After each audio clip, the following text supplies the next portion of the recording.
in general, I make great relationships with people. And so I never came out. I still haven't come out because I don't believe in coming out. Like, I will invite you into my sexuality. I have no problem saying that I'm queer, but I don't have a coming out story because I was just like, sure, this is me. You either catch the pronouns that I'm talking about when I say what I'm saying and talking to the person I'm talking to, but that's really what it is.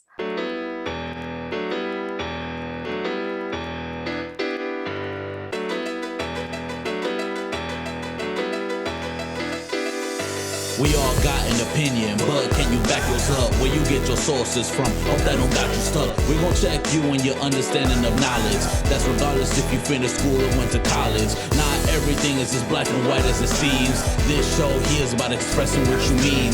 Whether you get canceled or whether you get flagged. Welcome to the Canceled Podcast with Elliott and Jay. Hey everybody, so welcome to another episode of the Canceled Podcast, where we aim to discuss one's own thoughts, bringing unique, creative, and potentially divisive topics to the table for discussion. And as always, it's your boy Darius, aka Jay Sarad, representing Legendary Media Group, and today we have two special guests as well as one special host. So starting off, we have Miss Leah Morales, we have Miss Mickey Mobley, and our special guest for today will be Mr. Cody Grunwald. So I wanted to jump right into things and let me know what kind of brought you to this topic. Like, why did you choose to be on this episode on exploring bisexuality? So I guess I can go first. Well, I've always known that I was attracted to a lot of different people. And bisexuality isn't a topic that's really talked about really in research and also in the queer space. A lot of the time you see bisexual people be erased, or often it's looked at as a way of passing. So they're either straight passing or they're gay passing, and that really affected me when I was going through my own sexuality and my own sexual experiences. So it was a topic that I wanted to bring more light to, especially since a lot of the time there's a lot of biphobia when it comes to people who are dating either heterosexually or homosexually. So that's what brought me here. Okay. And Mickey, how about you? I would say a lot on the same lines as Leah. I think the conversations about around bisexuality and about sexuality in America, as someone who studies gender and sexuality, I think it's very important. We have to highlight some of those doubly or triply marginalized groups within an already marginalized community. I was actually thinking of how Leah brought up biphobia, and I think sometimes a term that I've been thinking about lately is bimesmia, where it's like hatred of bi people or hatred of something. I don't think that there's a fear of people who are like when you talk about homophobia or biphobia or transphobia, there's not a fear, there's hatred that is present. And so thinking about how terms are very important. And so, so this is both a professional interest of mine as well as a personal interest of mine as someone who identifies as queer, to be a part of this conversation. And I love you, Darius. So of course, when you said this, I was like, I want to be a part. Okay, but yeah, same with what Mickey said. But we also have to remember that the terms that we're using are pretty imperfect. So it's a great way to discuss like what these terms mean to us and how we want to redefine the terms that are defining us. Okay. Well, and I do appreciate y'all both being on as well. So thank you for that, Mickey. Thank you, Leah. Cody, did you want to kind of chime in real quick too? Let us know your connection to bisexuality. Yes, I will let you know my connection to bisexuality. But first, I wanted to let everyone know my connection to you, Darius. I hate you. I hate how much I love you, and you're beautiful. Igualmente, my friend, in my Remedio Spanish. A mí también. So yes, I'm here because I think it's going to be good to just have a straight white cis guy listen while in the conversation, and then ask about experiences outside of my own, because as a straight white guy, I'm not going to know what it's like being bi, or how that might get compounded with the effects of being a person of color as well. My partner is bi. We're also in an open relationship. We still we've been pretty monogamous during it, so like it's more theoretical right now. So don't ask too many questions about that, because sorry, that mine's a little dry right now. But can talk about it theoretically. And I'm also very good friends with all three of you. So From our definitely want to UNLV be here days. to help make you all feel comfortable to share this with all of us. So thank you. Yeah. And I'm definitely glad to have you on as like the guest host too. Because I know both you and I, we've had like a lot of different discussions in the past, both on the podcast as well as just in person. And so having all four of us as this reunion, it's like I feel like we get to kind of explore ourselves as on a more in-depth level and really get to know each other. So I'm looking forward to that. And I'm glad you mentioned cisgendered white male. I'm a cisgendered Black man, also Native American as well. But I do identify as heterosexual. So even exploring like the realm of bisexuality, it's something that I get to kind of learn about, both from like the experiences of my friends. So thank you both for being on, and I'm looking forward to learning more. So one thing I wanted to kind of start things off with was so Leah touched on this a little bit. So Leah, you said you already knew from a young age that you were bisexual, right? Can you tell us about that experience? And then like Mickey, if yours are similar, or when you kind of discovered your bisexuality, would you be able to elaborate on that as well? Yeah, so I can elaborate on that. When I was younger, I definitely didn't grow up in a very traditional American household. I was raised in an Asian household, but not only that, I was in the military. So we were moved around quite a bit. So I was exposed to different cultures, different walks of life, etc. So I lived a lot of my time in Japan, and I just kind of knew like, oh, this person's really pretty. I like how pretty they are. I don't care about your gender. I don't care what how you look. I think you're pretty. And so that kind of followed me throughout my whole life until I found the term in middle school, where as a middle schooler, you're having weird hormones, a lot of weird things are happening to your body. And also I started experimenting, and I kissed girls, and I was like, oh, I like this. I want to continue doing this. Does this make me a lesbian? But then when someone said, no, wait, do you like boys and girls? Because at the time, people would often assume like boys and girls, you like both, you're bisexual. But honestly, it's just an implication of duality of gender. So it really doesn't make sense to have that type of term, or have that term be defined that way. But at that time, it made sense. So I'm like, yeah, that makes sense. I identify with this. I'm okay with this. And then the whole school found out and kind of was a little bit ostracized. Okay, so even during like the middle school time, like there was still that kind of, you were being more isolated and kind of separated from. Okay. Well, yeah, I mean, like I grew up in a military school, so at the time of don't ask, don't tell. Mm-hmm. So it was a little harder to kind of be like comfortable with my bisexuality, because often enough, when you tell someone like, hey, I like girls too, they're gonna look at you like, wait, so are you gonna be attracted to me if I say are in the locker room with you? That hurt me a lot, so I had to keep that under wraps quite a bit. Go ahead. Just to clarify, Leia, this was at a military school, like in like an Asian Japan, right? In Japan, yeah. Okay, so a slightly different cultural context than if it was a military school in America, but there's still going to be those, confounding things, because Japan also has different cultural perceptions of homosexuality. I was thinking of homophobia, and I was like, that's the wrong one I want. That's not the term. Yeah, I was like, kind of, but not where I'm going. Yeah. So thank you, but thank you for clarifying that. Yeah, it was a school on an American base, but set in Japan. Okay. And Mickey, what about you? What about your experience? So I knew from a very young age that I was attracted to women. And I remember like my initial girl crush at like the age of like 4 or 5 was Jessica Rabbit. Oh, That's fair. That's fair. how them curves. Yes, ma'am. Yeah, So curves and Jessica, swerves. yes. So I think though, through socialization, going to school, your family, all of that, sometimes, and even to this day, I still think about compulsive heteronormativity or compulsive heterosexuality. And I have great relationships with people. I think that is what's really important to me. And then sex can sometimes be introduced, or romantic feelings will be introduced. But in general, I make great relationships with people.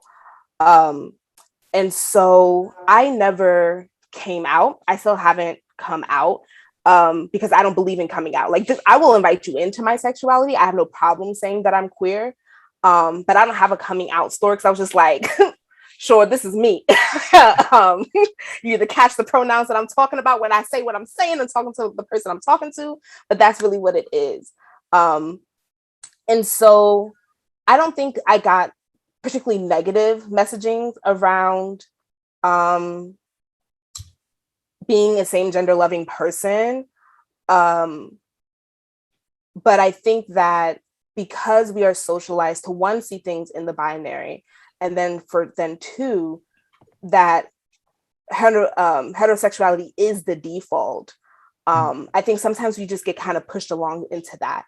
So throughout my my dating, learning what it means to relate to other people and starting the dating thing, because middle school relationships are not valid to me. They're not valid to me.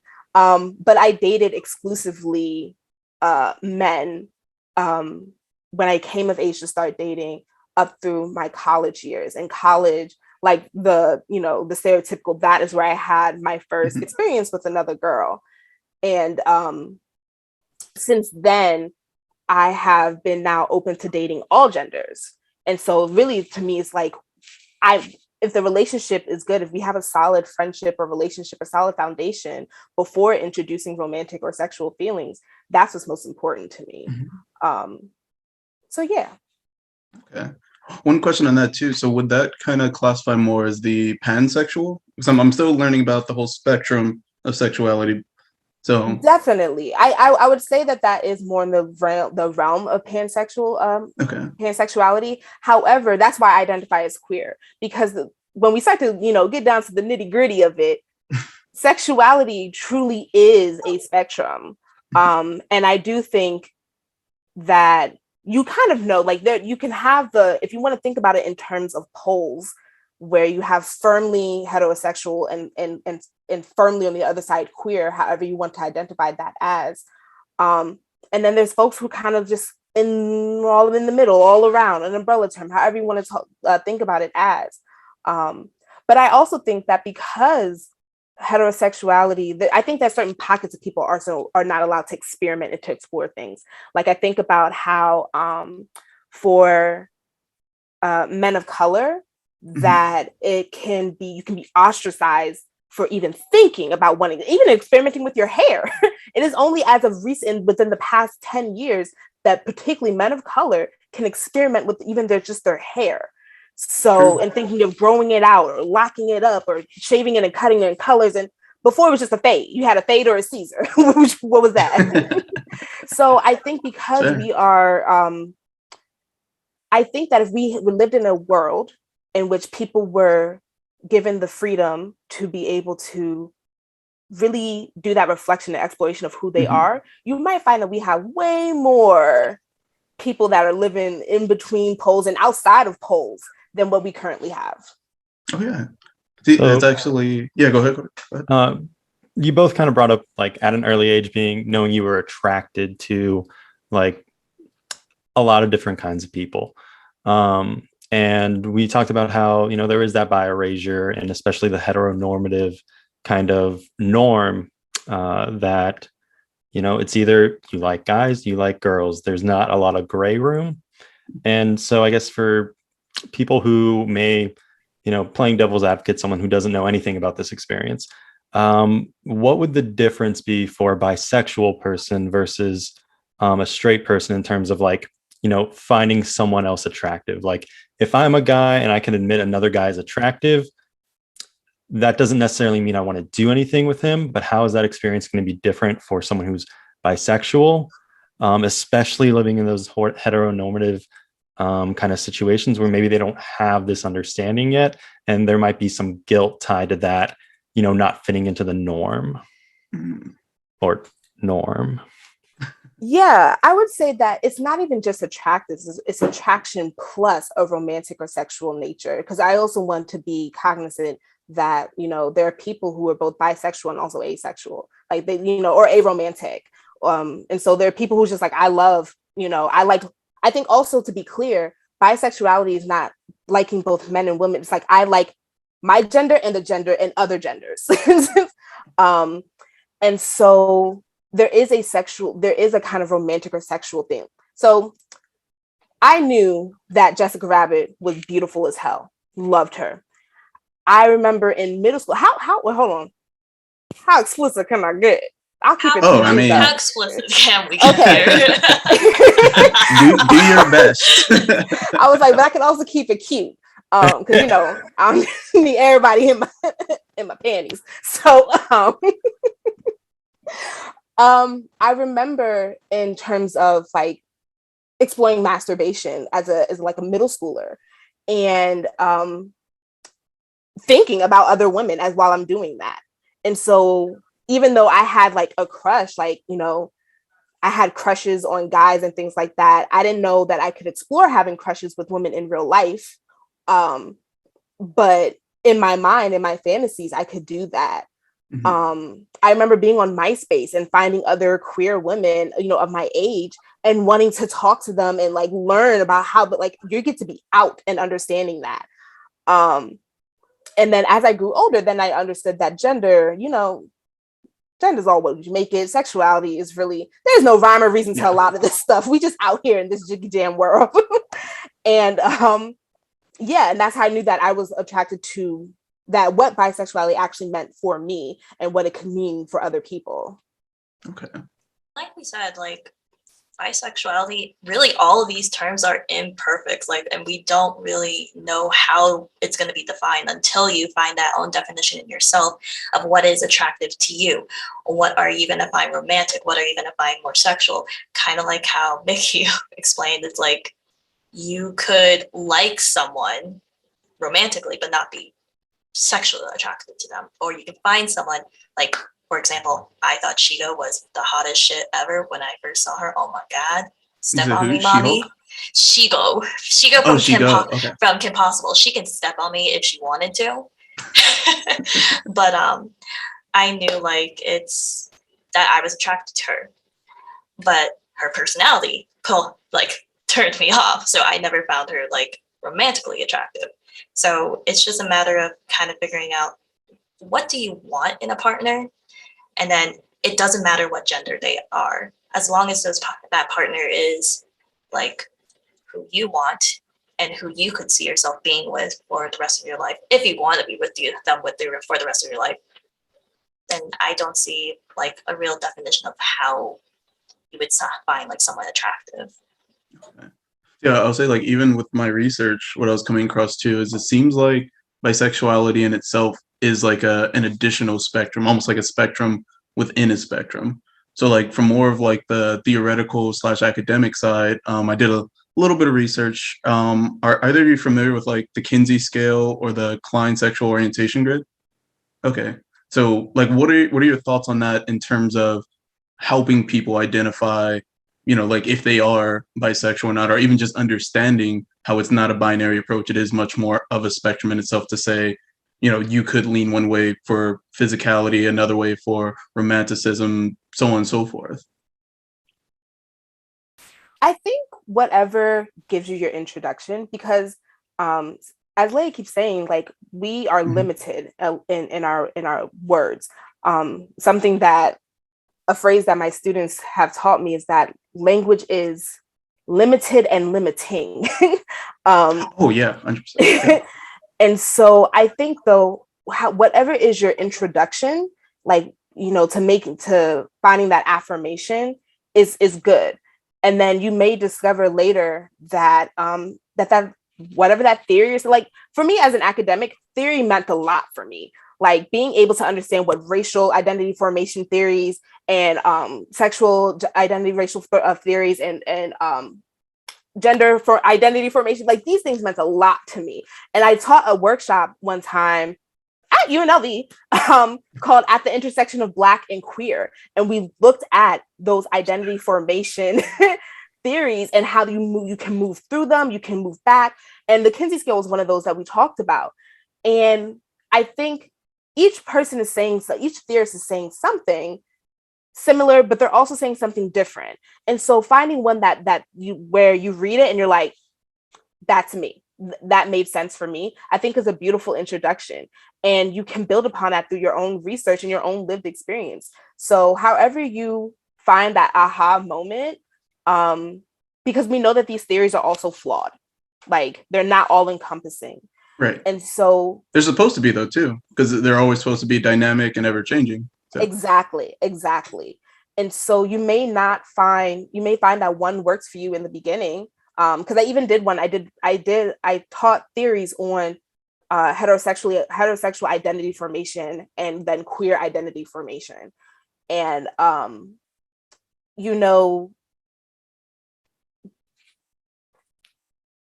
if it works for you in the beginning and then you realize that later on that it wasn't enough for you, that's cool too, because there's many other theories and you never know, you might make the theory up yourself. And that's literally how these things happen. That's how it's worked.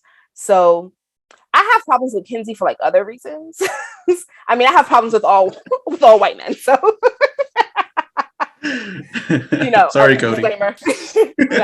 Love you, Cody. Cody's my man's $100,000.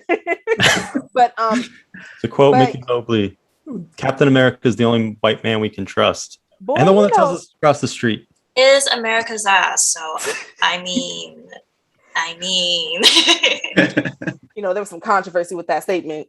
Yeah, sorry if that triggered you, but it is true. And some white people just need to admit it. They're afraid. Thanks for having my back. But to kind of piggyback off of what Mickey is saying, again, it's just a lot of growth, honestly. Like, you have to start somewhere. So if theory helps you to kind of figure out what makes sense for you in your identity and help you recenter and feel comfortable in your skin, by all means, use theory. But also continue learning, continue growing, continue researching. That is all what life is about. At this point, I'm kind of just standing here like, okay, my life is basically a research paper at this point. So if the Kinsey scale helps you, by all means use it, but know that there are other ways to look at your own sexuality and look at your own growth and your own life through different spectrums and different lenses, if you will. Definitely, because I think it is important to think about like cultural state, like how culture impacts that. So you have to look at the intersections of all of who you are as a person, because no person is just one single thing. And identity is a very fluid thing. So who you are today may not be who you are tomorrow, next month, next year. And the theories that you ascribe to today may not fit you in a year. The theories themselves tend to be kind of a little stagnant because they're an example of what it was like for those people at that time. And you also have to look at who was studied for the thing. Because with a lot of these theories from like 50s, 60s, 70s, 80s that like started this whole wave of diversifying the identity theories, they were often done with white men, just white college students, because that was the easily accessible sample size. And so that's part of the reason why we have all these identity theories coming out for Black individuals, LGBT, Asian Pacific Islander, all these things like that, because not one theory is going to encompass everything, and not one theory is going to speak to every particular part of your identity. Yeah, I like that. Because honestly, the one thing I noticed too is like a lot of times with society as we're developing, we always try to get closer and closer to that one size fits all kind of scenario. But from a theoretical perspective, it's actually counterintuitive because nothing in this life is meant to fit all. Like, we are diverse in so many different ways. And the limiting factor of that, it takes away the true meaning of identity and purpose, in my opinion. Like, one thing that I learned about when I really started understanding like identity and uniqueness, there was a episode of The Fairly Odd Parents, if y'all remember that, if y'all are Nick babies. There was an episode where Timmy was getting bullied for being different, and he wished the entire world were gray blobs. And so for me, as a kid, I was like, oh, okay, that's funny, ha ha ha. But then when I look back on like the message behind it, because at one instance, even though they were exactly the same, that was his wish. Like everyone is exactly the same, gray and blobs. Somebody took it upon themselves to say, I'm the grayer blob, or I'm the blobbiest of the blobs. And from that instant, and this kind of ties into what Mickey was saying earlier about labels, it's like there was an aspect where the labeling was helping to identify, to provide uniqueness, but also in a way to, lead towards exclusion and hatred. To and other so, people. What was that? To make someone feel like they're other. Like instead of you being part of my group, you're part of the other group. Yeah. And it's kind of interesting looking at it from like a adult's perspective now, how that message kind of resonated with me and kind of allowed me to understand all the different perspectives that we have like within life. Because like as Cody and myself identify as like heterosexual, cisgendered, it's like we're still open to learning more about bisexuality, homosexuality, and everything in between, like on the spectrum. So like in terms of the labeling itself, like how does that affect each of you? Like, do you feel like it's more welcoming, or do you feel like it's more, it creates more dissonance between you and whatever communities you identify with or gravitate towards? That's kind of a double-edged sword with that type of question you got there. But I guess, and also a double-edged when it comes to those labels, because as humans, as you know, we like to put things into boxes, into categories. So we try to make sense by putting labels on. And that can be both helpful, but also at the same time, not so helpful, because then you get into the realm of trying to figure out, okay, how do I break this label to become this label? And so kind of like how Mickey, and we're just going to continue circling back, terms are always going to be problematic. And it's really just a matter of kind of defining what you want from that term and what that label means to you.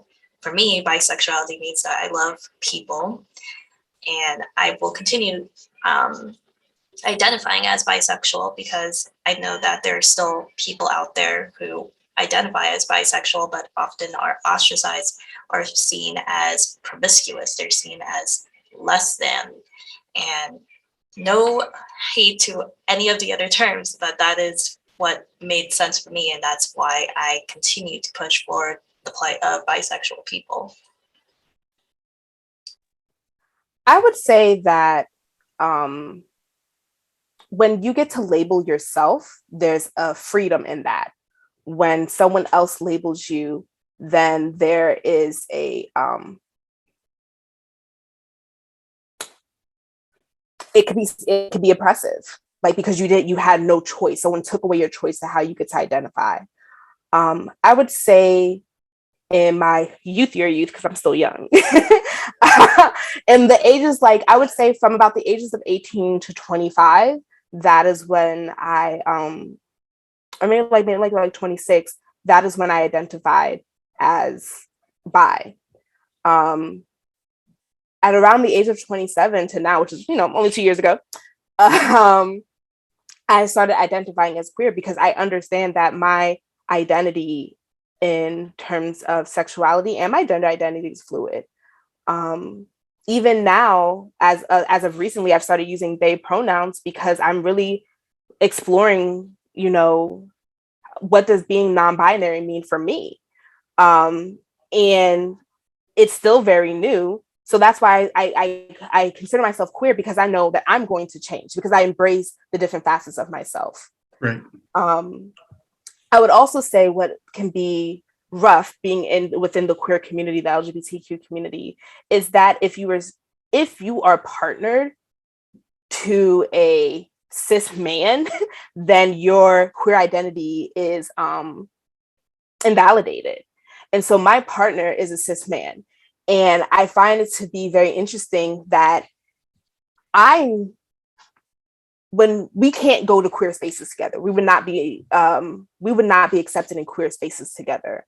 So although I have queer friends, I'm accepted in my friend spaces. But if we were to go to a queer bar or even Pride, couldn't do it, couldn't happen. And my identity as a queer person is erased from both people within my own community and people who are outside of that community. And then I always find it interesting is that the thought is never that my partner is in a queer relationship. Like, one could say that he is queer because he is in a queer relationship. Mm-hmm. But that's not how he sees it. And that is not how the world sees it. Because our relationship is outside of the norms of a typical heterosexual binary monogamous relationship. Mm-hmm. I don't mean to be a host real quick, but Cody, do you see yourself as being in a queer relationship, being that your partner is queer, bi, and as well as you all are in a open relationship, although not practicing at this moment? See, I'm gonna say no because like default, I don't want to do anything with another guy. I might be like open to experimenting with that later on, but that's going to be like more of a trust thing that I'm doing for my partner, not something that I'm doing for my own enjoyment. So I don't necessarily feel like that would be sufficient enough to include me in the community where it's like I'm more of our participant, like just kind of floating through rather than someone actively being involved.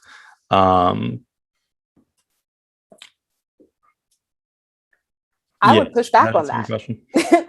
I would push back on that. But, that's not my place to label your relationship. But I would push back because your relationship is outside of heteronormative and monogamous norms. Yeah, like the traditional sense. Yeah, so because it's outside of a traditional sense, it's queer. It's a queer relationship, not simply because of practices, not necessarily because of your sexual preferences and habits, but simply because it's not hetero and it's not monogamous. And when we start thinking about like the relationship as a pair, that's where it does get harder, like a lot more grayer to identify. Because if you're thinking of like my partner as bi and me as practicing heteronormative, then like if you conceptualize us individually as different circles, then like, yes, the queer's over here, I'm over here. But once it gets into how, we interact together and the relationship is not just an I, her, it's a we. So it's more of a Venn diagram. So I can't necessarily like, if you're conceptualizing it that way, then yeah, there's no way I can really give a pushback to that because I am more accepting of her identities. I am more open to the experience of kind of other people just to understand and see if that's something that, maybe I could get enjoyment from. But the thought of it, like the concept in my mind, does not immediately come forth as one that would bring me joy. It's not a negative thing either, which I also think is important. Because if it is negative, then you got to kind of examine that internal bias. See, like, why am I having this initial negative reaction to this concept when it's not even, I'm not doing anything, it's just all purely intellectual? Then why is that something that I would have a negative response to? So it's more like a neutral thing where for me, it'd be more so about trust with my partner, talking through, if we did have another guy, what would that look like? What are the boundaries? Kind of where is everyone's comfort? And if you talk to anyone about like sexuality stuff, that's essentially what that openness is finding those boundaries, finding those comfort zones, and then experimenting with it. So from like that point of view, of like human sexuality as a whole, in terms of our relationship as a we, yes, you queer. Part of the reason I'm wearing like Team Pride, boom. I'm glad you said it too, because like for the listeners who do only the audio, they're like, what just happened? Also, pink pants. Boom. My pants are as salmon as Sammy Sosa. Call back to the last episode I was on. True fans, you know. Darius, I love you. Yep. I love you too, bro. At this point, it feels like a love fest between y'all, and we're just watching and participating. That has been a trend throughout my life, that there are many guys who I have, to put it in cultural context that will be easily understandable without having to define the term, brosexual. Mickey's initial just... Bro, this whole roundabout way. Did you say that you have solid relationships and friendships with people? Exactly. I know, Just like call it's it a a solid weird guy thing of relationship. saying, I just be like, I love them. That's cool. Well, even so, one thing I do like about the terms, because like even that is a way to express like how away from just the traditional terms and verbiage that we've moved away from too. Because like me and Cody, it's like we just have as much fun as like possible. So we just do whatever we want. We don't really care about how things are viewed by like others, Like we would hug, and I would definitely be like, "Oh yeah, Cody, like this is my guy." Like we're just like right here, hugged up and stuff like that. And We've it's called like, each other, he's my black half, I'm his white half. So yeah, and like we would do this, and people would definitely kind of be shocked about it. And they're just like, "Oh my god, they're breaking all these norms of how even men themselves should interact, even if it's on like a non-sexual level." It's like, because even with cisgendered men, it's like we're trying to, and I had the episode on like exploring masculinity. We're still breaking down those kind of barriers to say what does a wholesome, cisgender, and that's either like male male, female female, if you look at it from a binary approach, relationships still look like, and how they're evolving. So I find it very interesting, because me and Cody we're goofballs, and I'm sure both of you like have seen that with us, like anytime we interact in person. So one thing to kind of tie it back in, I want to ask Leia, so I guess kind of from the flip perspective of what Mickey just asked Cody, how does that kind of relate to you, like you being the bisexual partner, and I believe your partner is cisgendered? I don't want to make assumptions, but is that correct? No. Yeah, so that is pretty much on nose. He is a cis-gendered, straight, white male. Okay. And I guess, could you repeat the question, if you don't mind me? I want Mickey to repeat it, because she repeated it well. Yes, please, because I am terrible and I have a wonderful memory, clearly. Darius went, actually, I don't remember the question very much either. Mickey, can I give you an audible? So what's your partner, and I hate to have you speak for him, but do you both maybe then consider your relationship a queer relationship instead of a straight relationship? I mean, definitely, I feel like since we are kind of in a much more locked in relationship, he definitely wouldn't identify himself as queer, but personally, our relationship is quite queer, because he still understands that I will have these attractions to really everyone that I get in contact with, that I find attractive.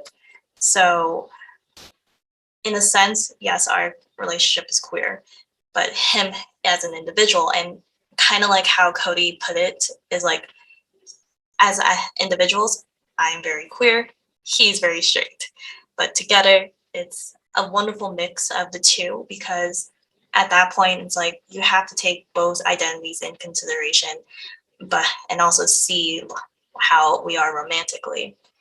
So I would say, yeah. Go ahead. No, continue. Sorry. But kind of like how Mickey was jumping on how people would expect bisexual people to identify as straight once in a heterosexual relationship, but also expecting someone to be not bisexual, but gay or lesbian once in a same sexual relationship. It's kind of difficult, because you have to often prove how bi or how queer you are just to be in those spaces, or just to be accepted. Kind of like how Mickey was going about, like, if I took my partner to a queer space like Piranha, Vegas folks, you know where Piranha is. You know what that is. I don't know if we would be really accepted there because I'm stepping out with a man who's white, and it's just going to be awkward for a lot of people to really kind of grapple with that. Yes, I'm in a heterosexual, well, a queer identifying relationship, but we don't look what, quote unquote, what people would say. Yeah, like you look like the part. Cool. Exactly. And that's where I feel like a lot of people have issues with bisexuality and really just queer in general. Like, you don't look the part, as TikTok would say, like, oh, you know, those TikToks that have like, oh, you don't look gay. Oh, wait, hold on a sec. And then changes into that stereotypical look of being gay or being Asian.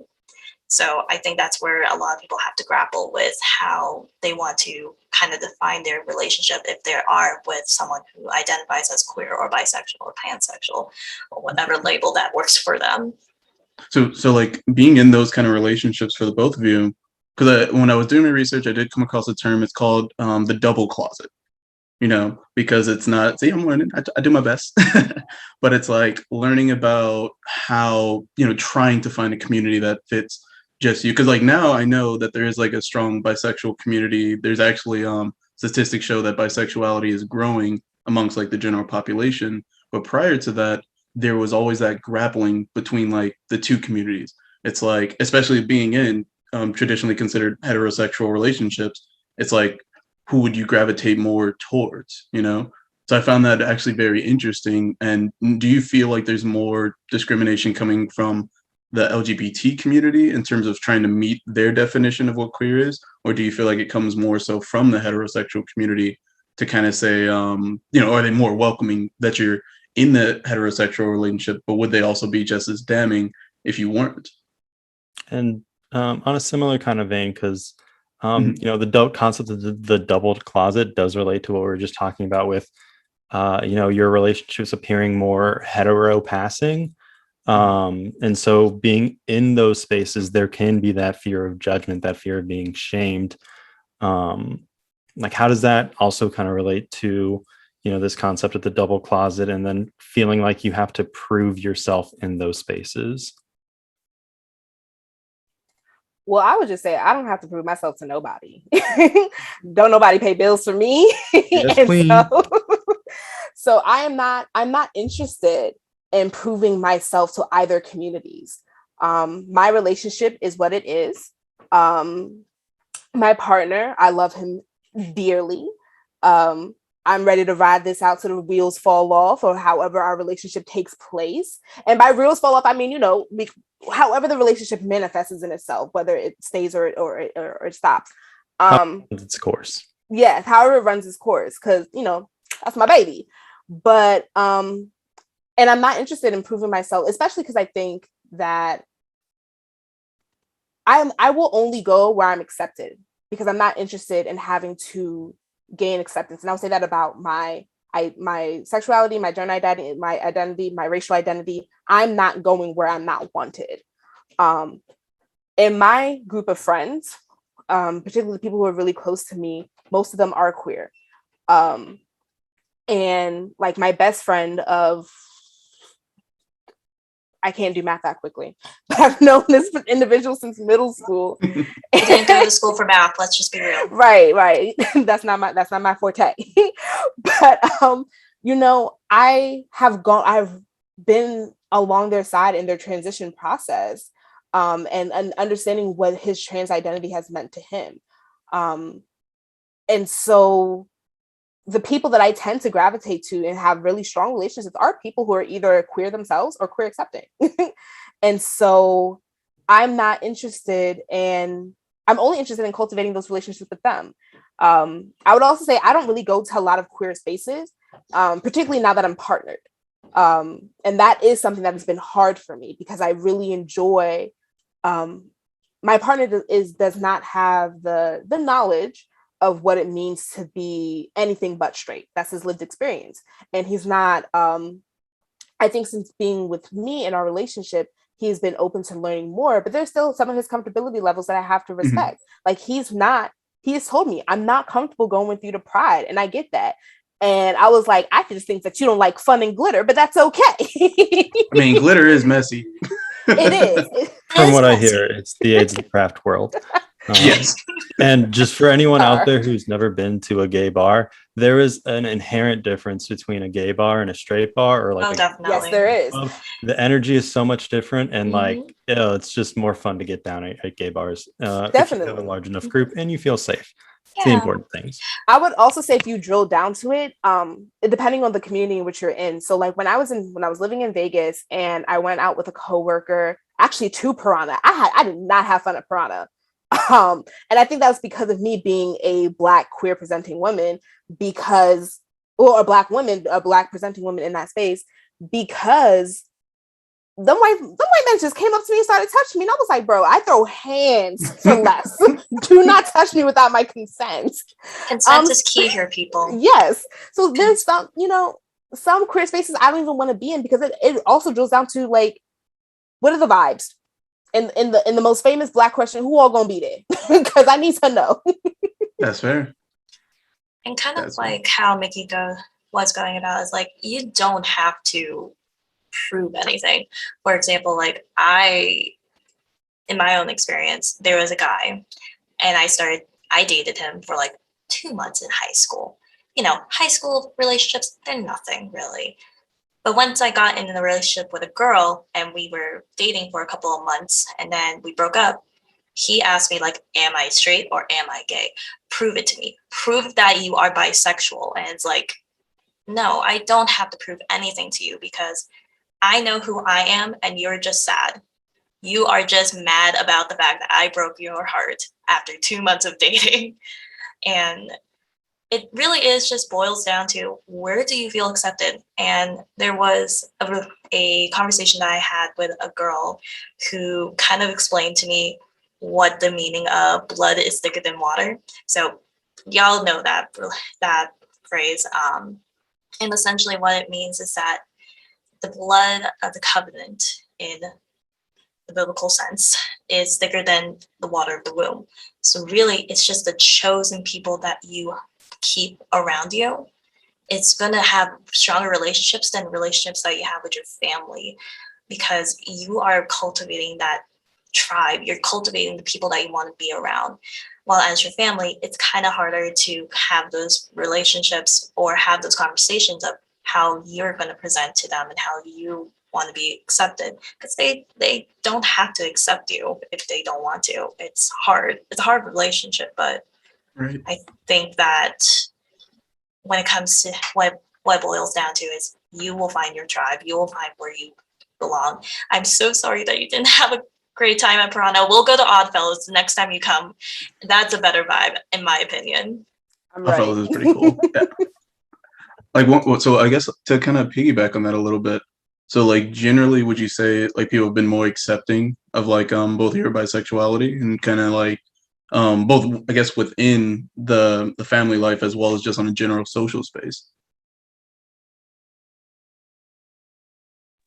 I think for the people that I have invited into my the understanding of my sexuality, they have been accepting. Like I said, I don't believe that we know too much about some people sometimes, and I need people to start knowing less about me.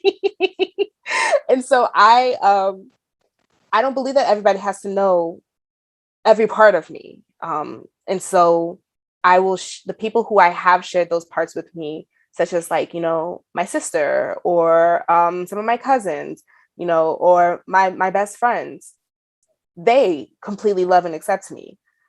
For folks who I haven't told, I just feel like I don't want to share that part of you. You don't deserve it yet, is how I see it. I mean, when it came to my own sexuality, I came out to my mom and she just nodded. But also she continues to make some interesting comments about the queer spaces and the queer identity. So were they more of like, were they blatant, or are they more so of like not understanding, would you say? I would say more of a compliment sandwich. So in Filipino culture, like you have like, oh, you're really pretty. change this though, but you're still really pretty. But in Filipino culture, you have a interesting time grappling with queer identities, because they'll celebrate you in like on media. They'll say like, yes, queen, work, do all the things, and all that. But behind the scenes, no, they'll still talk shit about you because they just don't understand, or they don't want to understand. And I think that's what my mother and I have when it comes to my own sexuality. While she understands it, I don't know if she fully accepts it. And because I'm in a heterosexual, like, presenting relationship, I don't think she sees that it doesn't change if I'm in a heterosexual relationship or a homosexual relationship. So it's hard, it sucks. But at the same time, like I said, you'll find your chosen family regardless. And yeah. So like when I was researching, one thing I came across too, often assumptions that are made about those who identify as bisexual, for women, it's kind of looked at as more of like a experimental phase. And then for men, it's looked at as they're just flat out like gay. And it's it sounds like that's kind of like the experience that you had as well, where it's like since you're in a heterosexual relationship, they're kind of just looking at her as like, oh, okay, she's doing her thing, but ultimately she ended up with a man. Is that correct, like, interpretation? That's a pretty good interpretation. A lot of the time, I feel people see bisexuality as just a stepping stone to queer and to other queer identities. Mm-hmm. So yeah, it does hurt a lot, especially since it also invalidates me. It also invalidates how I see my partner and my own relationships with other people.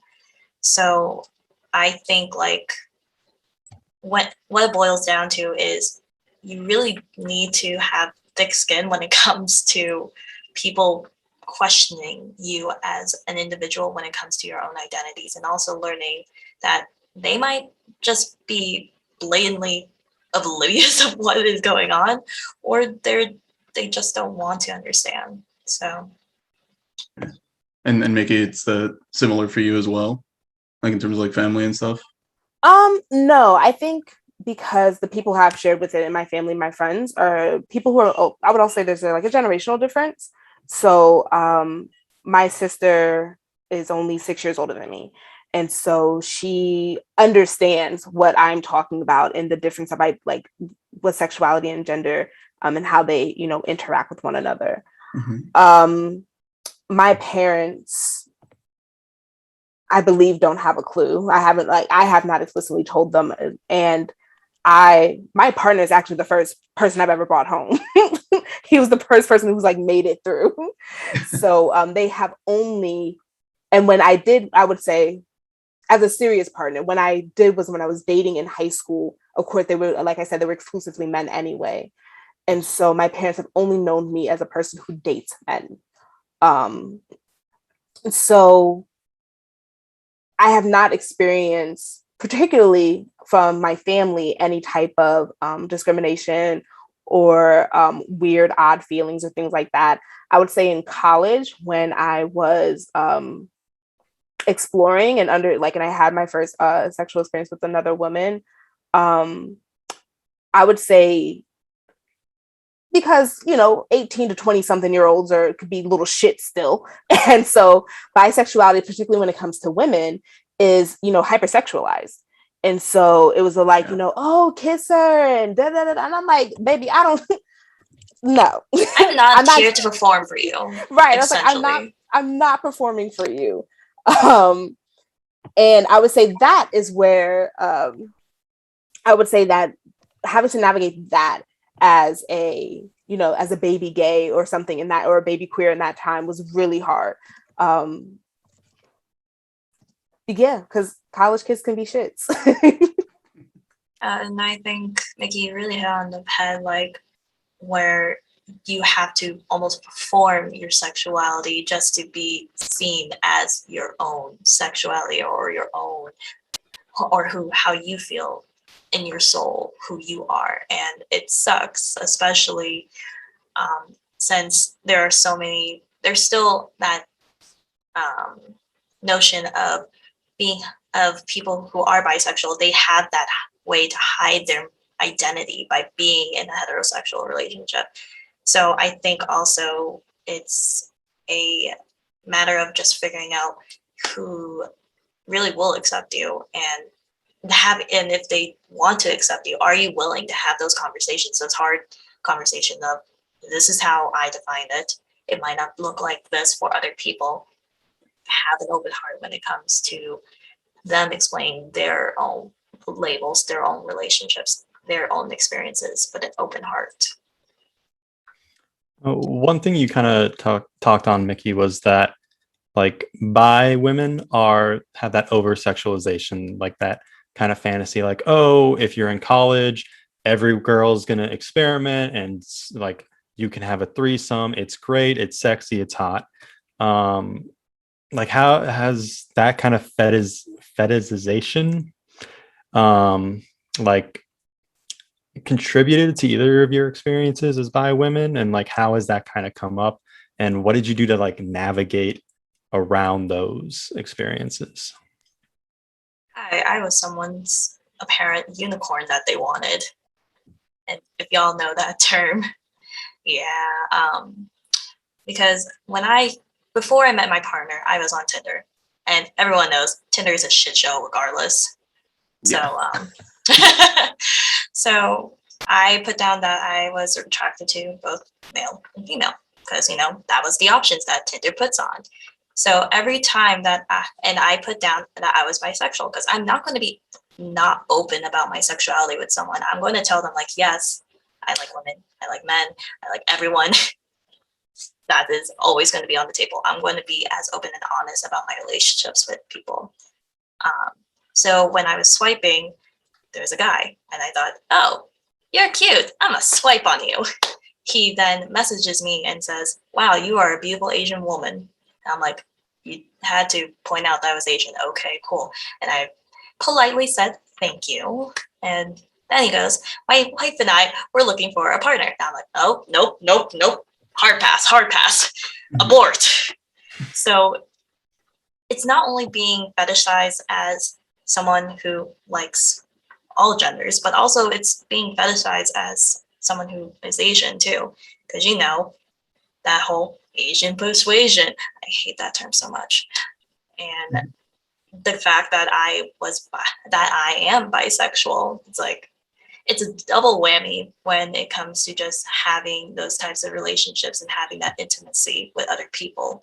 Because they're going to always assume or someone's going to assume I'm going to cheat on you because I am bisexual, or I'm going to be unfaithful to you because I find all people attracted. That's not the case. When I'm in a relationship, I'm locked in, loaded, let's go. I'm here for the ride. Right. Okay. Mickey, what about you? Yeah, I think Leia hit on such interesting points.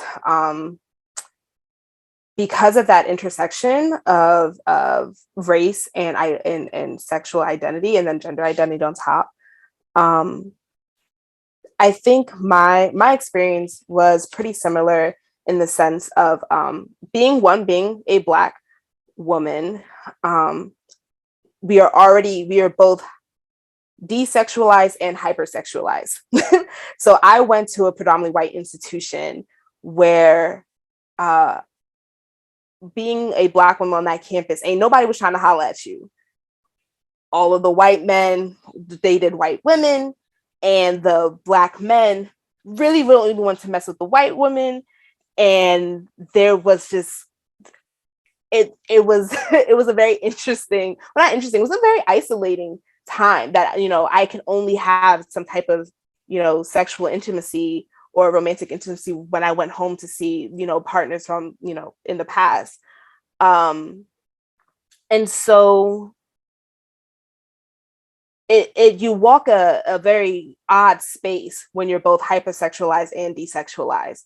And I think that if I was a different person, that when, the guys were telling me to kiss her, or, I had one friend, well, he's not my friend, but he was my friend, but was very always pushing, like, we were friends with benefits, but he would always kept pushing, like, why don't you bring your girl, bring your home girl, or bring the girl you met? And I'm like, no, she don't want you. And so it's a very interesting, you have to be a very grounded person to be able to not get swayed by what is going to happen. Yeah. I would then also say that my in trying to, if you think about that, everything we do is a performance. Like, I don't know if y'all are familiar with performance studies, but pretty much everything we do is a performance. But I think about what makes sense, like, or not what makes sense. I'm not going to surround myself with people who make me feel like I'm a spectacle. Mm-hmm. And that is in terms of being a Black person. That is in terms of being a queer person. That's in terms of even being a bigger person, like being a person of size. Like, I will not surround myself or be in spaces in which I'm made to feel a spectacle. Now, sometimes you have control over that. So, like Leia says, cultivating your tribe and making sure that the people around you are good people. And then there are other times that you don't have control of that, such as, when being Black and walking around or being a bigger person and trying to fly in an airplane seat. Like, sometimes you don't have the control of that. But which is why it is so important to be a grounded person. And part of grounding is really being able to surround yourself with good people. Okay. Yeah, I agree, because I think that's the biggest thing too, is just trying to find that space where, you could be your most authentic selves.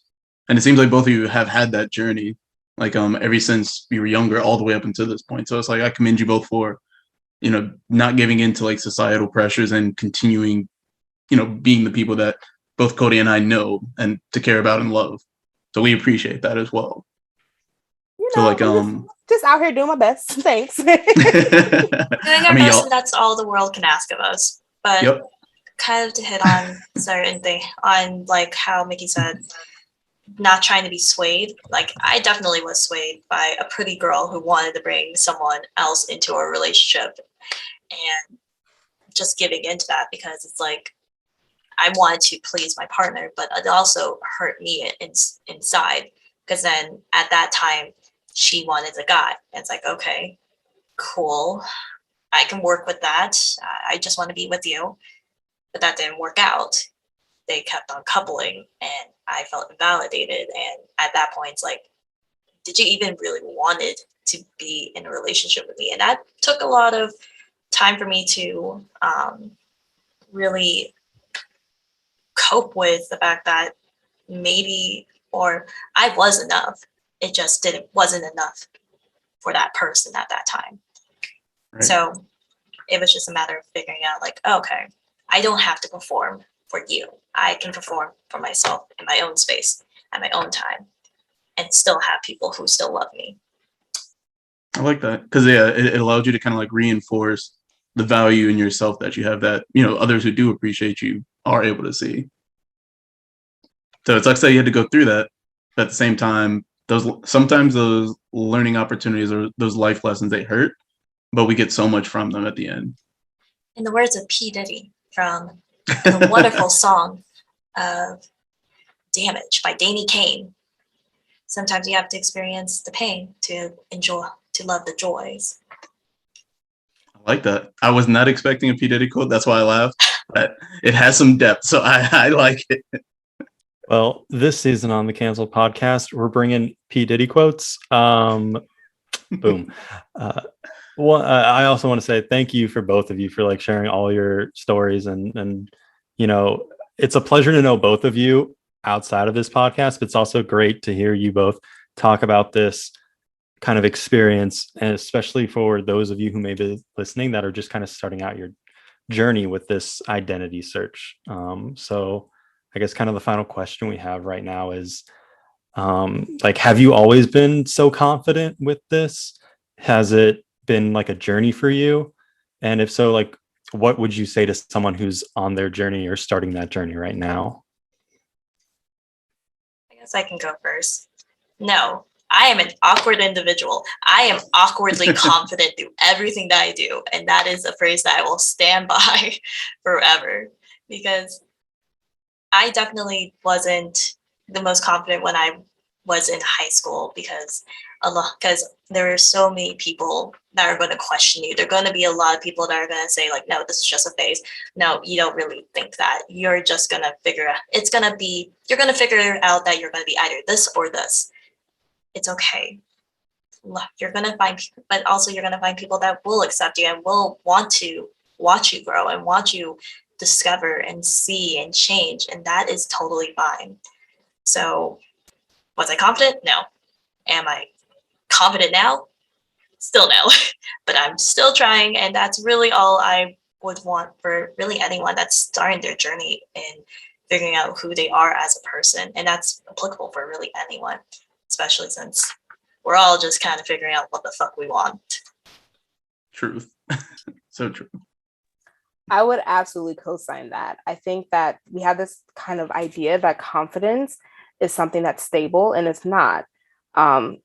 It differs from day to day, and so I would say I was definitely not always confident, and I think that as I have tried to find my center and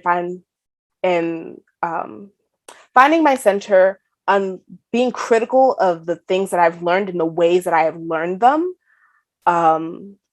and being okay with doing the very uncomfortable work of sitting with yourself and reflecting on what it is who is the person that you want to be and that feels authentic to you, and being driven about going after that person, like after that ideal, and not caring what other people have to say.